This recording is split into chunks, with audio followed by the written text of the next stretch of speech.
সিঙ্গাপুরেও সন্ধ্যি পুজো হয়ে গেছে। এখন সন্ধ্যি পুজোর অঞ্জলি হলো, আবার অঞ্জলির পরে এখন আবার 108 প্রদীপ জ্বালানো হয়েছে, 108 পদ্মফুল দেওয়া হয়েছে। এখন আরতি চলছে। মানুষ এখানে এসেছেন, প্রচুর মানুষ এখানে এসেছেন যারা সন্ধ্যি পুজোতে অঞ্জলি দিলেন, যারা উপোস করেছিলেন অঞ্জলি দিলেন। এরপরে এই আরতি হয়ে যাবার পরে এখানে ধুনুচি নাচ হবে, সেরকম একটা শুনেছিলাম আমরা যে এরপরে ধুনুচি নাচ হবে, দেবীর বন্দনা হবে।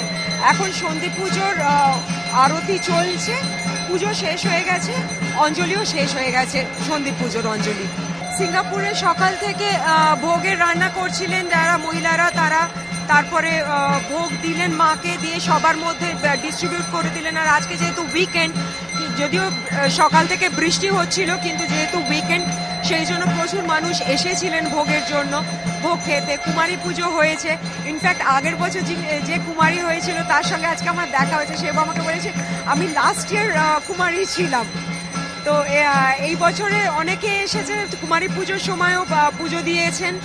আর 5 দফায় প্রথমে অঞ্জলি হওয়ার কথা ছিল, অষ্টমী অঞ্জলি, সেখানে 7-8 দফায় অঞ্জলি হয়েছে, কারণ অনেকে বৃষ্টিতে এসে উঠতে পারেনি এবং এত বেশি মানুষ এখানে এসেছেন আজকে পুজোতে পার্টিসিপেট করতে, যে সেই জন্য ওদেরকে 7-8 দফায় অঞ্জলি করতে হয়েছে।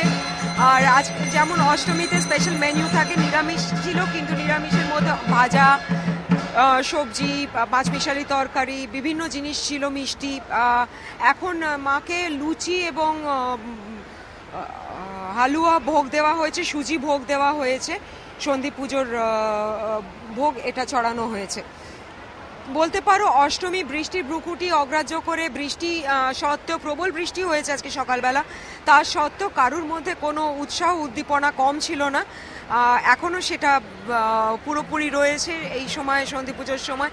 আর যেহেতু উইকেন্ড পাওয়া গেছে, সেই জন্য প্রত্যেকে খুবই চাইছেন যে যাতে করে ফুল পার্টিসিপেট করতে পারেন এবং যতটা সম্ভব এই পুজোর আনন্দকে যাতে আনন্দটা উপভোগ করতে পারেন।